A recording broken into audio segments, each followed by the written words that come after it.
Hello guys, চলে আসলাম একটা video নিয়ে। তো দিনটা ছিল সন্দীপের জন্মদিনের দিন। তো তখন বাজে হয়তো বিকেল 4টে বা 4:30 নাগাদ। তো আমি এখানে রেডি হয়ে দাঁড়িয়ে আছি রাস্তার মাঝখানে, মানে আমার বান্ধবীর জন্য।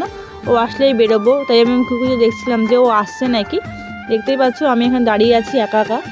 তো এই দেখো, এই সাইকেলে এখানে রয়েছে আমার ওর জন্য গিফট আর অনেক কিছু রয়েছে, বেলুন ফেলুন এখানে রয়েছে।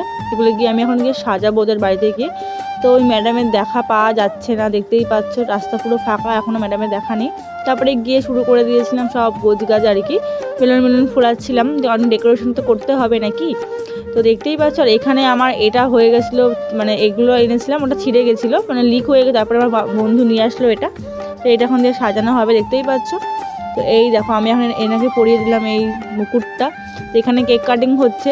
তো আমি কিন্তু সন্দীপকে এই জামাটা দিয়েছি, আরও অনেক কিছু দিয়েছিলাম জন্মদিনের আগে। তো আমি ওকে একটা ব্যাগ দিয়েছিলাম, এই জামাটা আমি ওকে, এই শার্টটা আমি দিয়েছিলাম জন্মদিনের জন্য, আর এই চেনটা দিয়েছিলাম, রূপোর চেন, ওই জন্মদিন উপলক্ষে। আর তার সাথে এই কেকটাও আমারই দেওয়া।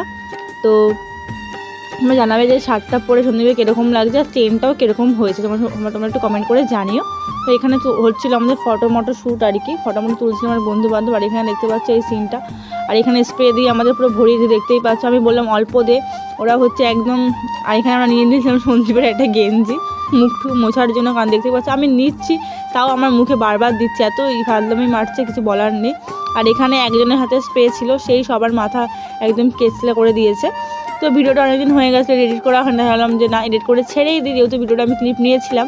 আর এখানে সবাই রয়েছি, আমরা দেখতেই পাচ্ছি আমার সব বন্ধু বান্ধব রয়েছি, সবাই মিলে খুব মজা করেছিলাম সেদিন। তোমরা কিন্তু বড় ভিডিওটা দেখতে ভুলো না, বড় ভিডিওটা আমার ইউটিউবে ছাড়া, তোমরা দেখতে পারো।